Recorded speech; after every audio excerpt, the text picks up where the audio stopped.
Então, se você já comprou que comunicação é habilidade milionária, porque ela impacta mais pessoas, aumenta a liderança, chega em mais pessoas e influencia e persuade, que eu não estou falando sobre manipular. Manipular é quando você faz uma coisa em benefícios somente seu, e a persuasão é quando é em seu benefício e benefício do outro, e aí todo mundo fica à vontade, todo mundo fica confortável.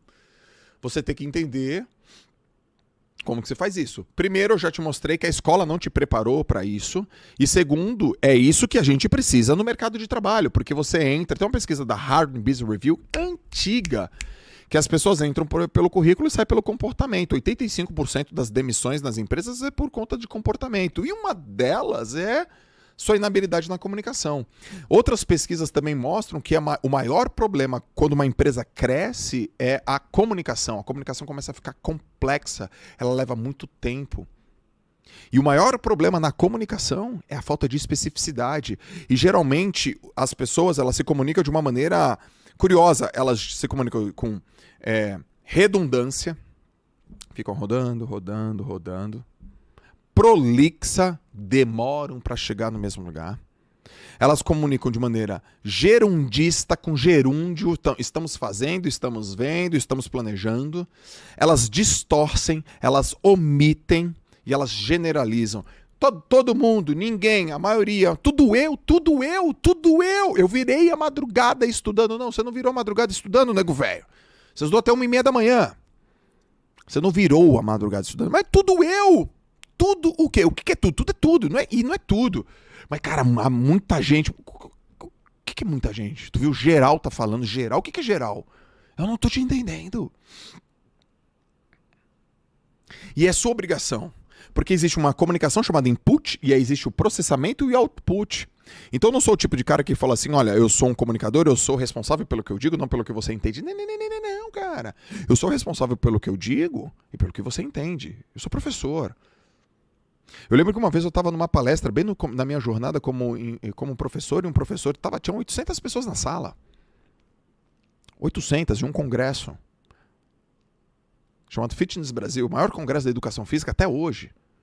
E eu estava lá. E aí um professor falou, se pelo menos uma pessoa entender o que eu estou falando, para mim tá bom. Eu falei, caraca, uma? Pô, tu tá falando com 800 pessoas? Uma? Ah, peraí, pô. Tem 800 pessoas na sala, elas pagaram, estão sentadas, estão te olhando e você fala assim, pelo menos uma pessoa entender e eu transformar já tá bom. Não tá bom não, cara. Tá bem ruim. Pô, tu tem que pegar das 800 umas 799,9. Por quê? Porque elas estão ali, elas já te provaram o que elas querem. Outra coisa, eu vou em alguns eventos, o cara tá lá palestrando, ele fala, sabe qual é o seu problema? O problema é que você não quer. Pô, cara, paguei pra estar aqui. Você nunca já sentiu isso? Você já sentiu isso? Você paga pra ir pra um evento, você senta na frente do palestrante, você tá com o teu caderno, você olha pra ele e o cara sobe no palco e fala, o teu problema é que você não quer. Pô, como é que tu não quer? Que é isso, cara? Quem você pensa que é pra falar comigo desse jeito? Tá doido? E fala direito. Esses pleonasmos, essas platitudes, eu não estou entendendo o que você tá falando. Portanto, a comunicação, primeira coisa da comunicação. Ela tem que ser simples. Simplicidade. Simples. Escolha o simples. 5 notas do Legião Urbana. O Legião Urbana falou, eu toco simples. Por quê? Porque são 4, 5 notas que qualquer menino ou menina que está aprendendo a tocar violão vai conseguir tocar essas músicas. Não vai tocar isso aqui, ó. Isso aqui não é simples, ó. Eu vou tocar uma música aqui, MPB não é simples.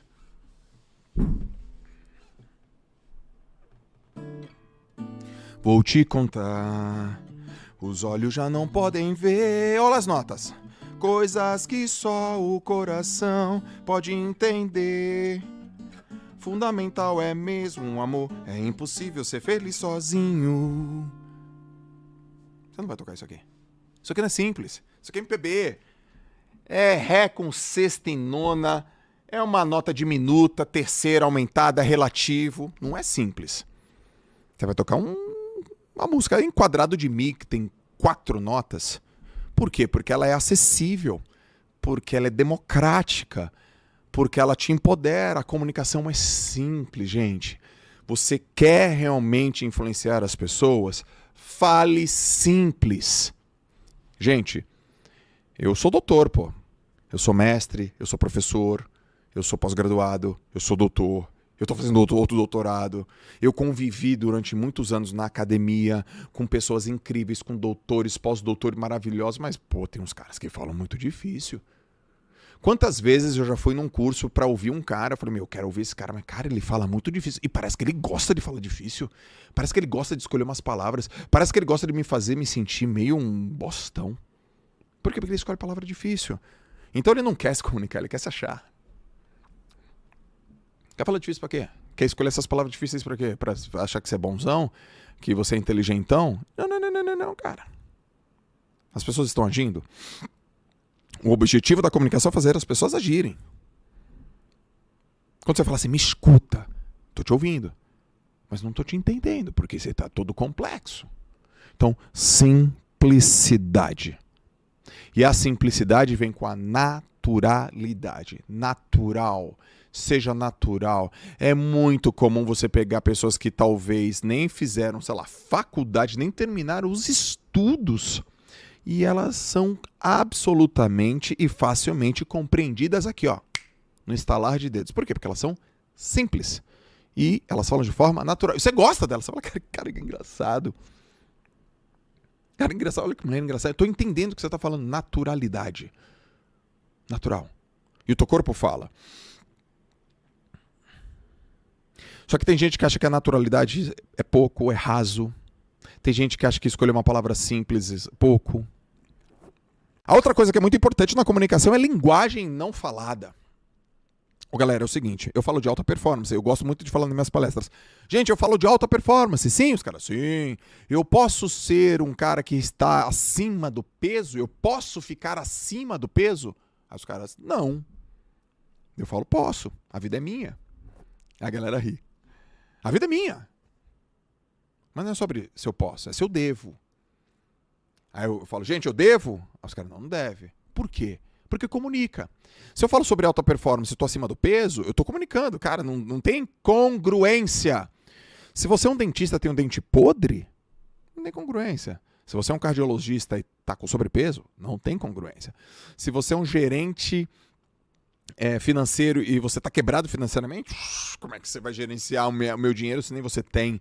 Se você é uma pessoa que fala sobre organização, seu carro está bagunçado, sua cama está desarrumada, seu cabelo está penteado, tua roupa está amassada e tua mesa está bagunçada, você vai falar de organização para mim? Se você é um personal trainer e está acima do peso, peraí, mas eu sei, da crítica, dá problema isso. João, mas não importa, importa o que eu sei. Não, irmãozão. É o que você sabe, é o que você faz. Tem uma pesquisa que saiu na Universidade de Nova York, que eu li num livro chamado Blink, a decisão no piscar de olhos, de um dos meus principais autores, é o Malcolm Gladwell, e ele mostra que numa universidade de Nova York, um professor, ele conseguia ser avaliado no perfil dele de aula, no estilo dele de aula em 2 segundos. 2 segundos já é o tempo suficiente para as pessoas fazerem um raio-x sobre você. Então, se a pessoa já faz um raio-x sobre você em 2 segundos e ela já tira uma conclusão sobre você, essa conclusão não pode ser racional. Ela não pode ser racional. Porque nesse livro fala desde obra de arte, que o cara fala, essa obra de arte é falsa, até um homem negro que foi morto por policiais porque ele colocou a mão na sua jaqueta, os policiais acharam que aquilo era uma arma e, na verdade, ele só queria mostrar o passaporte.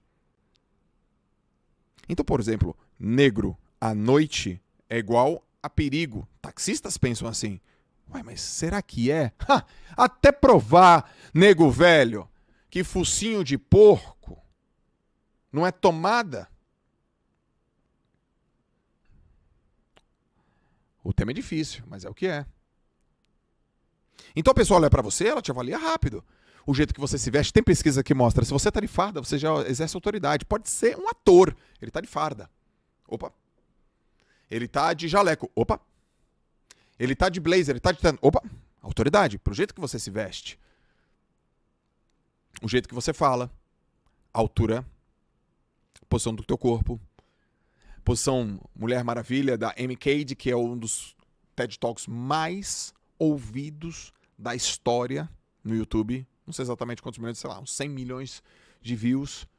Então, linguagem não verbal. Aparência convence. Então, eu não quero te perguntar se você liga para sua aparência. A pergunta que eu quero te fazer é: a aparência faz a diferença? Se você falar sim, então você tem que ter a aparência adequada. Porque se você quer vender organização, você não pode estar organizado. Por quê? Porque a pessoa te avalia. E ela fica no córtex pré-frontal, que é a razão, tentando encontrar elementos para a parte dela, do inconsciente coletivo, da intuição, do sistema límbico dela, fala: cara, eu não gostei de você. Daí você fala: não, peraí, não é meio assim. Então a razão fica numa briga com a emoção, a consciência fica numa briga com a inconsciência. Cara, ela não foi com a tua cara, tem alguma coisa naquela mulher que eu não gostei? E tem. E ela fica... E aí depois, se de alguma maneira aquilo não dá certo, ela fala: que sabia. Você muito provavelmente não foi com a lata de alguém. Não sei, não bateu, o santo não bateu. Não tem o negócio do santo, o santo não bate, pô. Não sei, a energia não tá legal. Não tem, lógico que tem. A segunda coisa é domínio. Domínio. Joel, eu falo de maneira simples. Legal, eu quero falar de uma maneira simples. Agora, domínio. Se você fala de um assunto que você não domina, você vai patinar, nego velho. Você vai patinar. Se você começa a falar de um assunto que você domina, por exemplo, Joel, eu tô morrendo de vergonha, eu tô morrendo de medo, eu tenho que fazer uma apresentação aqui, tem todo o C-Level, vai vir diretoria, vai vir presidência, eu tenho que fazer uma apresentação do quarter, e eu falo: meu Deus, eu tô nervoso. Eu falo: legal, bacana, entendi, lógico, tem várias pessoas ali. É uma apresentação do quarter, é um dia de clássico. Agora, o assunto que você vai falar, você domina? Domino. Esquece, nego velho. Você domina, sim. Gente, eu tô um pouco nervoso aqui para falar para vocês. Mesmo assim, eu quero mostrar para vocês como que foi o balanço financeiro do quarter. Acabou, tu domina. Você que fez, ninguém fez aquilo. Você domina, é a tua área. Você até pode estar um pouco nervoso e nervosa, mas as pessoas vão te entender porque você domina. E aí tem gente que fica com medo, fica com receio, porque acha que vai falar uma coisa que não domina. Cara, quando você domina, você não tem medo nem receio. Talvez você não domine a forma de falar, mas você domina o tema do que você vai falar. Então você precisa se apoderar disso. Cara, eu domino isso aqui. Eu domino performance, turma. Eu domino performance. Joel, você fala sobre alta performance? Falo. Você tem vergonha de falar sobre alta performance? Nenhuma. E medo? Nenhuma também. Você domina a culinária? Nada. Eu não vou te convencer. Eu vou falar: gente, tudo bem? Eu tenho que falar aqui sobre, sei lá, camarão na moranga? É uma moranga e um camarão. O que mais? Eu só sei isso. Eu não vou te convencer. Eu não domino aquelas... Pô, mas sou Joel JR. Você não é tonto. Você não é tonta. Então, um domínio. Se você pega uma coisa com domínio, você começa a falar com naturalidade, você vai falar assim: uau. Agora, quem começa a falar coisas que não domina, às vezes até te convence. Por quê? Porque ele utiliza outros elementos. A naturalidade, quando não tem domínio, melhora a comunicação. O domínio sem naturalidade piora a comunicação. Então, a primeira é: fale simples. A segunda, pega a coisa que você domina e fale. E a narrativa fica cada vez melhor. Quanto mais você fala uma coisa que você domina, melhor você fala, mais rápido você fala, mais impactante vai se tornar a sua comunicação. Terceira, agora eu vou te dar uma questão da comunicação, que é o timing. Tem que ter timing, galera. Tem horas que a comunicação fica calado, pô. Você provavelmente é um JJ Caster ou um J-Tester. Você é o cara que escuta e vê o podcast. Você é um Joelsters, um Jotters. E você provavelmente viu a quantidade de vezes que uma pessoa sentou aqui na minha frente e eu fiquei calado. E ao ficar calado, você falou: caraca, olha o Joel calado. Eu tô me comunicando ali. Eu tô aqui, eu tô pensando. De fato, eu tô pensando. Então aquele momento é momento de ficar calado. Cala a tua boca, cara. Cala a boca. Shhh. Tem gente que espera uma pessoa falar pra ela falar também. Mas tem hora que você tem que se calar. Tem aquela máxima, né? Um tolo calado é um sábio. E se tem uma coisa que pode te transformar de sábio para tolo, é falar na hora errada a coisa errada. Timing. E como é que faz isso? Cara, você tem que ler. Tem um livro chamado Como Chegar ao Sim, daquele psicólogo famoso, maior referência sobre negociação, chamado William Ury. Ele cunhou um termo, um acrônimo chamado BATNA, não é Batman. BATNA, que é Best Alternative to Negotiate Agreement. A melhor alternativa é para você negociar um argumento. E ele fala assim, no livro Como Chegar ao Sim, capinha azul, ele fala assim, cara, você tem que estar lá com a BATNA. Quando você está com a BATNA para você está com o poder na sua mão. Mas quando você perde a BATNA, você, sei lá, você já não tem mais o preço, caso você é um vendedor, você já não tem mais o resultado, caso você é um líder, você já não tem mais os fornecedores, caso você é um produtor de conteúdo ou um produtor de eventos. Ele fala, quando você não tiver mais a BATNA, quando você já tiver usado todas as suas ferramentas, aprenda a ler. Leia. E não é livro, ele fala, leia o corpo da pessoa. Como é que tá a posição do ombro? Como é que tá a posição dos olhos? Como é que tá a posição dos pés? Tá sentado como? Tá relaxado ou tá apreensivo? Tá olhando o telefone, não tá te dando atenção? Leia. Leia. Vou te contar uma coisa. Que é timing. Eu tô gravando esse podcast em 2024. Em 2012, eu fiz um curso que na verdade foi uma palestra gratuita em Santos. E eu não lembro exatamente o nome dessa palestra, mas tinha a ver com ferramentas de coaching, PNL e neurociência para empreender ou vender, alguma coisa nesse sentido. Algumas ferramentas eu fui pegando e chamei uma galera. Eu lembro que eu investi R$800 numa sala no Gonzaga, que é de Santos. Sabe que tem uma sala no Gonzaga, numa rua que eu esqueci o nome da sala também, mas eu lembro que eu investi e tal, e aí tinha um projetor, eu fiz aqui um backdropzinho, aqueles portáteis, e investi. E convidei as pessoas via Facebook. Gente, eu vou dar uma palestra às 7 horas da noite, quinta-feira, vai durar 3 horas, esse é o assunto, gratuito, entra aqui. Meu objetivo era, eu vou treinar a mensagem... Vai ter uma foto ao final do Facebook que as pessoas vão me ver e vai que sai aí um cliente. Falei, me dediquei, saí de lá, 0 cliente. 0 cliente. Uma aluna, ex-aluna da faculdade, chamada Aline, conhecida como Lanca, era corretora de imóveis, ela mandou uma mensagem e falou, mestre, me chama de mestre, né? Eu tive que sair mais cedo, mas a sua aula foi muito boa e eu acredito que a gente tem que apresentar para o meu diretor. Posso marcar uma reunião? Acho que você pode ajudar a gente lá na imobiliária. Eu falei, caraca, venci, vai dar certo. Ótimo, eu lembro até hoje, você tava na pizzaria eu tô na pizzaria aqui com os meus colegas e eu falei e eu acho que funciona. Ok. Deu uns 2, 3 dias e ela falou, cara, ele marcou, vamos lá, vamos. E eu cheguei, galera, querendo vencer na vida, querendo começar a empreender de um jeito certo, eu já estava na batalha do empreendedorismo, mas ainda não tinha acertado, mas estava lá, sabe, querendo tanta coisa, falei, cara, vai dar certo, o trabalho vai ter que devolver, não tinha essa frase ainda, sabe, mas o trabalho devolve, e imagina, chego, estaciono meu carro, o meu carro que eu tinha comprado em 60 vezes sem entrada,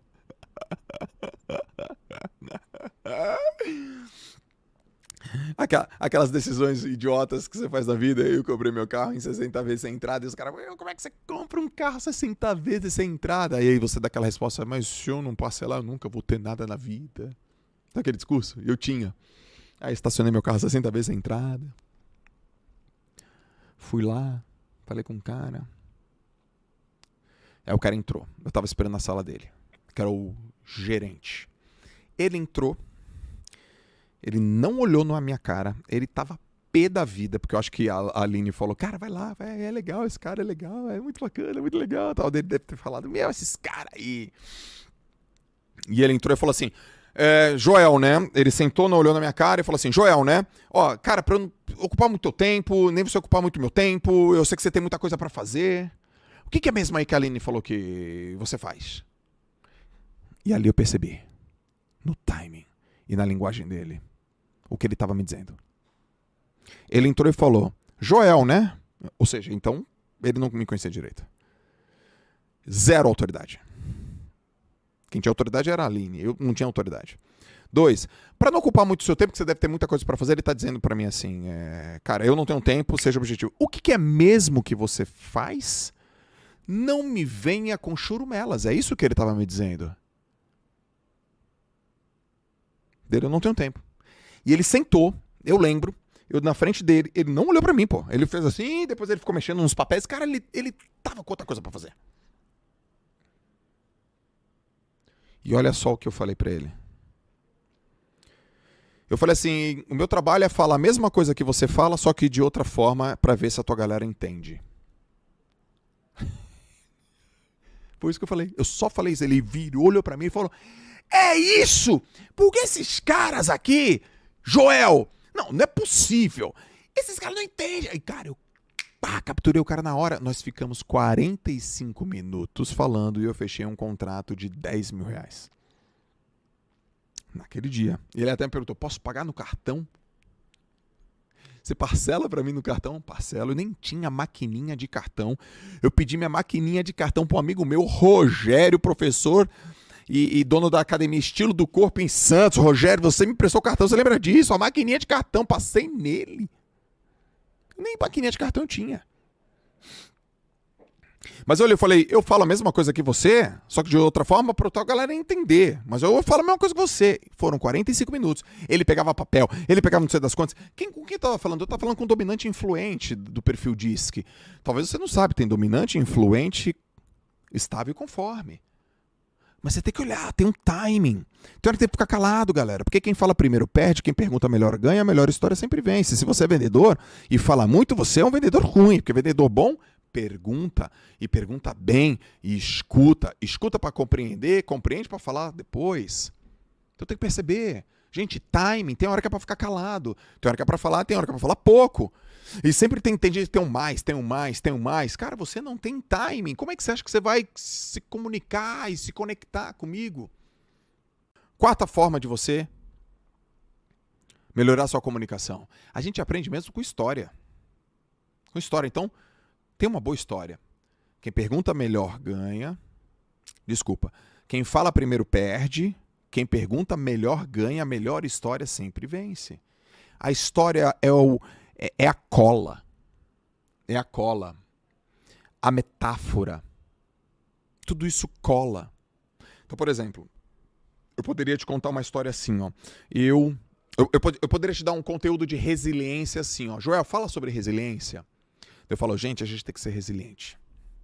A resiliência é muito importante na nossa vida. A resiliência é quando a gente cai e levanta e a gente está numa jornada. Porque a gente precisa ter resistência, porque o mundo e o sucesso exigem resistência da gente. E a resiliência é um atributo do sucesso. Te falei sobre resiliência. Você vai falar, legal. Mas não gerou uma conexão. Você fala, mas o mesmo, o Jorge já falou isso, eu já ouvi isso de outras pessoas. Agora, como é que eu posso falar sobre resiliência contando uma história? Eu vou te falar como que eu faço. Gente, todo mundo aqui sabe que resiliência é importante, não sabe? Os caras, sim. Vocês já ouviram isso aí, não já? Já. Deve ter visto em livro, né? Leu num livro, num documentário. Sim, sim. Então eu quero fazer só um parênteses agora. Eu não estou falando para você, estou falando com você. Isso é Aristóteles. O segredo de um bom comunicador não é falar para as pessoas, é falar com as pessoas. Então eu falo, oi gente, você já deve ter ouvido falar sobre a palavra resiliência, certo? Os caras, certo. E, pô, você deve ter lido um livro. Onde você viu resiliência? Cara, no livro tal, cara, no livro tal. Pois é. Eu também. Mas ela não entrava. Eu lia sobre resiliência, mas ela não entrava. Eu vou te contar o dia que realmente a resiliência entrou em mim. Posso contar uma história rápida? Pedir permissão aos caras. Sim. Eu tô falando do mesmo assunto, gente. Abri parênteses de novo. Resiliência, fechei o parênteses. Em 2011, Foi o pior ano da minha vida. Foi o ano que eu tive todos os problemas que você pode imaginar. Cara, eu tive um problema na minha garganta, eu descobri um nódulo cancerígeno. Eu fui demitido da faculdade, o lugar que eu estava há 20 anos. Eu tinha uma namorada, a gente separou. Eu engordei 22 quilos, eu tinha uma dívida de 150 mil reais. Foi o pior ano da minha vida. E no momento onde eu trabalhava 17, 18, 19 horas todos os dias, que eu tinha que pagar a dívida que eu mesmo contraí, porque eu não sabia o que fazer, porque eu tinha errado por 2 pontos, porque é o que a gente erra por ponto cego, não sabe o que fazer, ou por ego, que a gente acha que a gente é mais forte, mais super poderoso do que a gente tem que baixar um pouquinho a bola. E eu tinha errado e aquilo tinha gerado uma consequência surreal e foi o pior ano da minha vida. Foram 5 coisas ao mesmo tempo e teve um dia e que eu tava lá trabalhando, falava vamos. E eu cheguei em casa de um trabalho, de uma viagem, que eu tava indo dar aula, porque eu queria pagar minha dívida como professor, e era 2 horas da manhã. Eu entrei na casa da minha mãe, que é onde eu morava na época, e era 2 horas da manhã, eu entrei, fui tomar uma ducha, rápida, tomei uma ducha, deitei e apaguei. 2h20 talvez. Quando foi 4 horas da manhã, toca o despertador. Porque eu tinha que viajar de novo para um outro trabalho. E eu levanto, muito cansado, com muito sono, desesperado. Deu para mim. Deu, não dá mais, eu não estou mais conseguindo. E eu me arrasto, pego a minha mochila, coloco a roupa de qualquer jeito, nem escovo o dente e saio me arrastando. Abro a porta, aperto o elevador para chamar o elevador. E eu escuto a porta da sala abrir. Era minha mãe. Minha mãe com roupão, cabelinho de sono, olhinho, né, inchadinho. E ela falou, oi mãe, dela, já tá indo de novo, meu filho? Falei, já. E ela viu em mim o desespero. E ela falou assim,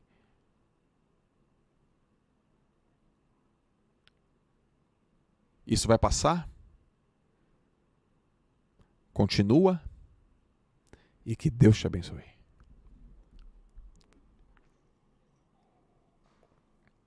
E naquele instante, minha energia voltou, minha fé se restaurou, eu fiquei com 400 metros de altura e eu fui trabalhar. Ali eu entendi o que é resiliência. Então, no final das contas, resiliência é amor próprio e preservar e proteger a esperança. Pronto, pessoal, acabei de falar sobre resiliência. É o mesmo assunto, falei de outro jeito. Coloquei história, coloquei pausa, coloquei drama, coloquei ritmo. No meio da história da resiliência eu dei um conteúdo, não sei se você percebeu, mas eu falei porque a gente erra por 2 motivos, ou por ego, ou por ponto cego. Ponto cego é sobre ter conhecimento e ego é sobre ter autoconhecimento. Ou seja, eu misturei conteúdo aí sobre erro e contei a história da minha mãe. E você falou, uau, provavelmente você já passou por uma história parecida, talvez com a tua mãe, talvez com o teu pai, talvez com o teu avô, talvez com a tua avó. Todo mundo na vida teve alguém que falou alguma coisa naquele momento que precisava. E aí você entende resiliência, eu abri o seu coração, eu abri a sua alma, eu coloquei um bisturi aqui, abri a sua caixa torácica e coloquei assim, bum. Resiliência é amor próprio e proteger a sua esperança. Tá aberto. E quem que abriu o meu conteúdo racional do córtex pré-frontal? Não. Quem abriu foi a história, pô.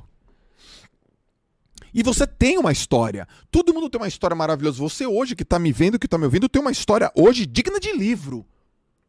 Como assim, Joel? Não, todo mundo aqui pode escrever um livro. Porque um livro não é sobre o que é certo e o que é errado. O livro é sobre uma verdade. E você tem algumas boas verdades na sua vida que podem ser transformadas em inspiração para contar uma história e influenciar alguém num momento específico. Aí você fala, é mesmo, né?